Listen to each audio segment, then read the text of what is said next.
Thanks everybody for coming. Tone is here all the way from Las Vegas. He and his crew and his family are here, and he brought his incredible art here to us. We started planning this show, this exhibit, about a year ago, and Tone has been working probably night and day, because I cannot believe the amount of work that Tone brought with the amount of detail and thought involved in all of these pieces. There is so much symbolism and so many secrets to be found in each and every single one of these paintings. I can only imagine how long it took. And with these beautiful fine lines that he uses and transparencies, I can't imagine how long this took. But I'm just so thankful that you're here with us today, Tone, and that we're able to show this amazing work to the world. Tone is a middle school teacher in Las Vegas. And am I correct in saying that this is your first show? Yes. That's what I remember. And although I knew that, it's hard for me to believe, so I had to verify once again, because it still seems impossible that that's the case. So as soon as I heard that, I was like, what? This cannot be just hidden somewhere. We need to show the world, because also the message that is here. So all week long, I've had such an emotional week, because I've been really feeling into what we were going to talk about today. We have a brief time, and I want to make it be special for all of us when, we start a conversation. And so what kept coming up for me was Carl Jung, who is one of the fathers of modern day psychology, or how we imagine interpersonal psychology, had a book that's called The Red Book.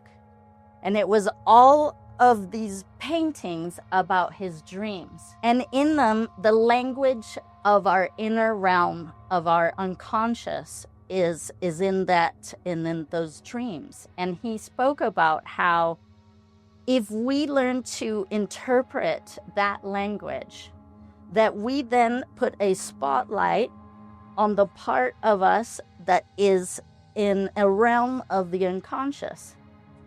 And what strikes me is that Tone has this amazing language of symbolism, of the truth-telling. They're, what Carl Jung said, they're like oracles into not just ourselves, but that within these dreams, or this language of art, we're also finding out that we are connected through those symbols on a worldwide level. In cultures, we find the same symbols, whether they ever had contact with one another. We have the same things that he called archetypes, of the types of, the way that we are. And it just is astounding that in that realm, we connect in that way. And so that's why all week long, I was so emotional, because I'm thinking about the painting. I hadn't even seen them, but I could feel them. I could feel them from even far away. And I was so overwhelmed by the amount of symbolism within these paintings. The other thing that I like about it is also the levity and the lightness in which Tone paints. Because while some of this, unconscious, that sometimes can be heavy, of course, because these are things that we deal with as humans. Joseph Campbell talks a lot about hero's journey and the death and rebirth of our soul in order to find ourselves. And I'm imagining all of these symbols here in these paintings. And I'm struck about also the lightness in which they're painted, the lightness of levity. There's innocence. There's an innocence that really strikes at our soul, because I believe, I'm certain of it, that in our soul we are like this innocent, this light, this, humorous, and all of these things. And so I love that about it. And so now I want to ask Tone, please tell us more in your words how you have arrived at these incredible images. Okay. I do want to do something before. I want to thank my partner, Diana, for all of her support. Yeah. Because she really, I met her in a community in Las Vegas that just looked at the world differently. There was a lot of close connection, touch, spiritual connection, and sound and vibration. That caught my attention very quick. And I knew this was something that I had to explore. And so a lot of the characters, the story, I almost feel like I didn't make it up. It's a reflection of the community that I have found in Las Vegas that gave me so much satisfaction. But I think that I was able to make it light and whimsical because as I found this community, I also found a connection, this thing called chakras, that they're connected in our body and they do things. Yeah. And I did a meditation one night with a focus on your heart. And I experienced something that I'd never experienced before, was this heat coming from my chest. I almost felt like it was on fire, like I need a wet rag to douse my chest. I've never felt that before. But it's because I was suppressing so much from my life. I grew up in America where we tough it out, and I grew up in athletics where you just suppress. I taught kids how to suck up their crying. Literally, I taught them and bury it because you had to. And I held that with me my whole life, and I just sucked it up. And that night, I didn't. Yeah. And what I got back was incredible. Mm-hmm. I got back a state of bliss. I cried like a baby out on my porch one night. And after all that, the wet tears and that dry desert breeze just cooled me. And I cried for a good half hour. I feel like I cried for everything in my life that I never cried for. And I sat there after that good long cry, and I was like, definitely had some faith in this system of these things in our bodies called chakras, or whatever culture you want to identify. But there's a lot to us. Mm-hmm. And going through all of that, after I did that meditation on the heart, I spent some time on each one. I started at the root and worked my way up. And as you do the root, you look at your relationships, where you came from. You really put that under a microscope to get yourself right. And I feel fortunate that I have a loving family. Like this is my brother and his wife Denise, and my niece and nephew Cole and Lily over here. But they are, I'm very fortunate to have a family where, a lot of families are like, if you don't know who's having a hard time, it's like you're probably the one having a hard time. So I'm like, everybody's doing really good. I must be the one everybody's worried about. So I had a lot of support from my family, and I have, from that side of it, there wasn't a lot to heal. And so I was able to enter this game with a lot of the work kind of done. But of course, like everybody, we got to deal with stuff and deal with our relationships and get our mind right. And that allowed me to realize, it doesn't have to be heavy. And the spiritual community and the world in general, it can be very tumultuous and filled with drama. And I found a lot of, I didn't like that feeling. I didn't like the sickness that it brought me. Even my relationship, so something I had to get over was my feelings about people littering and treating the environment poorly. As a teacher, you see kids just throwing trash on the ground, and even adults, in Las Vegas, that just toss, it's just very, it's just disgusting behavior, and it made me sick. And I just got tired of the sickness. Mm-hmm. And because I took it very seriously. So instead I dove into understanding the behavior and working in a demographic where there's a lot of behavior. People are mean to each other. There's just a lot of ugliness. And I dove into understanding where that was coming from, and it was so much peace in that. Then I can see all of those horrible things in the world, and you just dive into understanding it instead of getting emotionally charged with it. And it allows me to work from a place of fun even though they're serious topics and they can be very heavy for a lot of people, for me, it's fun. I want to keep it that way. But it kind of surprises me. Like I had a friend over at my house recently, and she was in one room with the white buffalo, and we heard some singing, and then we heard crying.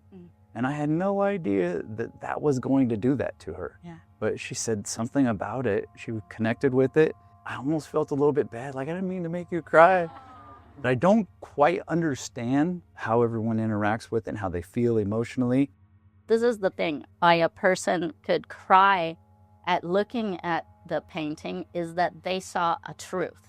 Cultures turn to artists for their points of views to be guided back to ourselves. The paintings becomes a sort of oracle.